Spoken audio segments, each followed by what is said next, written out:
কিছুক্ষণ সময়ের অপেক্ষা, তারপরে আর্জেন্টিনার গ্রুপ লিগের তৃতীয় ম্যাচটি জর্ডানের বিপক্ষে খেলতে যাচ্ছে। প্রথম দুটি ম্যাচ আলজেরিয়া এবং অস্ট্রিয়ার বিরুদ্ধে জিতে যাওয়ায় গ্রুপ চ্যাম্পিয়ন হয়ে গেছে অলরেডি, তাই এই ম্যাচটা ওরা রিল্যাক্সভাবে খেলতে পারবে, সেরকম প্রেশার থাকবে না। এবং আর্জেন্টিনার কোচ লিওনেল স্কলোনি তার রিজার্ভ বেঞ্চে যারা যারা প্লেয়ার সুযোগ পায়নি তাদের সবাইকে একবার ছাড়িয়ে নিতে চাইবে। তো আমরা যদি ম্যাচটা দেখি তাহলে জর্ডন সেরকম একটা প্রতিদ্বন্দ্বী নয় যেটা অস্ট্রিয়া বা আলজেরিয়া ছিল। হয়তো এই ম্যাচটা সেরকম ব্যাক হবে না জেতার জন্য। কোটি টাকার প্রশ্ন হলো, that's $1 million question, will Lionel Messi play today, will he start from starting 11? এবং সেটার উত্তর লিওনেল স্কেলে দিয়েছেন যে লিওনেল মেসি খেলবেন, বাট স্টার্টিং 11-এ হয়তো থাকবেন না। প্রথম 45 মিনিট বা ফার্স্ট হাফে হয়তো আমরা তাকে দেখতে পাবো না, বাট সেকেন্ড হাফে হয়তো কিছু সময়ের জন্য উনি মাঠে নামবেন। তো আর্জেন্টিনার টিমটা যদি আমরা দেখে নিই তাহলে আজকে ডিফেন্সে যদি লক্ষ্য করে থাকি, ক্রিশ্চিয়ান রোমেরিও চোট আছে এবং লিসান্ড্রো মার্টিনেজ কতটা ফিট সেটা হয়তো আমরা কোনো জানি না। খুব সম্ভবত ডিফেন্সে যদি দেখি তাহলে আজকে আমরা সেনেসিকে দেখতে পাবো। বালার্দির পরিবর্তে উনি আসছেন। প্রথম লিস্টে তিনি ছিলেন না আর্জেন্টিনা, পরে বালার্দি চোট পড়ে যায়, ভাগ্যের সহায়তায় উনি চান্স পেয়েছেন এই টটেনহামের এই ডিফেন্ডার সেনেসি। তো সেনেসি সেন্টার ব্যাকে থাকবেন, ওটামেন্ডি, নিকোলাস ওটামেন্ডি উনিও সেন্টার ব্যাকে আজকে হয়তো মোস্ট প্রবাবলি স্টার্টিং 11 থাকছেন। এবং রাইট ব্যাকে মন্টিয়াল থাকবেন, মলিনা চোট পেয়েছে। এবং লেফট ব্যাকে ফাকুন্দো মেদিনা প্রথম দুটো ম্যাচ খেলেছেন, ওনার পরিবর্তে আসছেন তিগ্লিওফাকো। তো প্রথম দুটি ম্যাচেও কাফ ইঞ্জুরি ছিল তিগ্লিওফাকোর, তো আজকে হয়তো উনি চান্স পাচ্ছেন।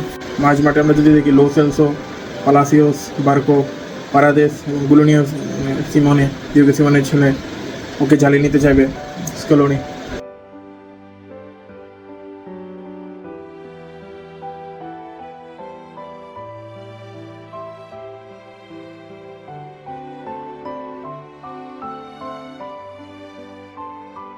আক্রমণভাবে যদি দেখি তাহলে হয়তো লোপেজ এবং আলভারেজ বা লোপেজ ও লোটারো মার্টিনেজ দিয়ে স্টার্টিং 11 শুরু হতে পারে।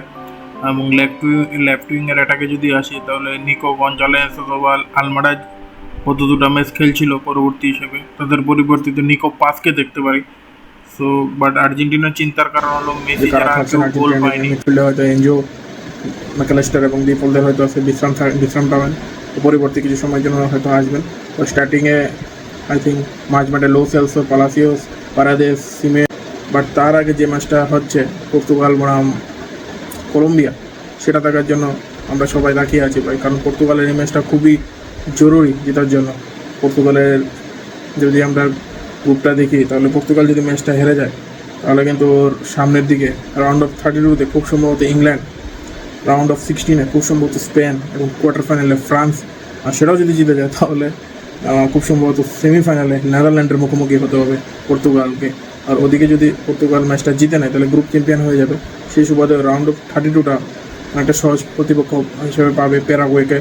রাউন্ড অফ 16-এ বেলজিয়াম এবং কোয়ার্টার ফাইনালে ভাই সেই ক্লাস ডান্স মেসি বনাম রোনাল্ডোর লড়াই কিন্তু আমরা দেখতে পারি। তো পর্তুগাল অভিজ্ঞ টিম, পর্তুগালের যা মাঝমাঠ আছে বা অ্যাটাকিং মিডফিল্ডে আছে বা ডিফেন্সে বলুন, that's a very great quality team.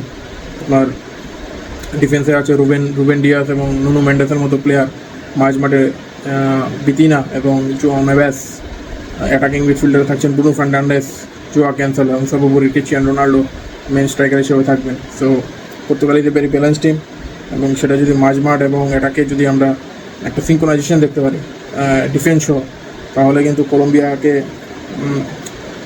হারানো সেরকম মুশকিল হবে না। বার্কো, স্পেশালি বার্কোকে দেখার জন্য এগিয়ে আছে। Barco is a very talented player. যাই হোক, আর্জেন্টিনা আমার জর্ডন ম্যাচটা সেরকম ইম্পর্টেন্ট নয়, বাট মাথায় রাখা দরকার যে কলম্বিয়াতে very good team also. South America ওরা টাফ ফুটবল করে, ফিজিক্যালি টাফ তারা, এবং সেখান থেকে কাউন্টার অ্যাটাকে ওরা কিন্তু গোল দিতে পারে। স্পেশালি মুনোজ এবং দিয়াজের উপর লক্ষ্য থাকবে।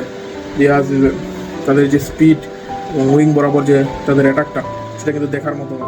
কিছুক্ষণ সময়ের অপেক্ষা, ভারতীয় সময় 5টায় শুরু হবে পর্তুগাল বনাম কলম্বিয়ার ম্যাচ, এবং 7:30টায় শুরু হবে আর্জেন্টিনা বনাম জর্ডানের ম্যাচ। তো আশা করি সবাই উপভোগ করবেন। এবং আর্জেন্টিনার ম্যাচটা পর্তুগাল তো অবশ্যই জিততে হবে ম্যাচটা, তারা জিতার জন্য চাইবেন। আর্জেন্টিনা একটু রিল্যাক্সভাবে শুরু করবে, বা স্টিল মেসি যদি নামে আর মেসির সেই গোল্ডেন বুটের জন্য আজকে যদি এক দুটো আরও গোল দিয়ে দেয় তাহলে মেসি কিন্তু গোল্ডেন বুটের ধরে একটু এগিয়ে যাবেন।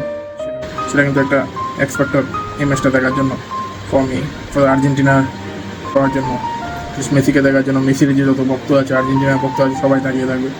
So let's enjoy football, let's enjoy the world cup. Follow করুন ভাই, আপডেট পাবেন।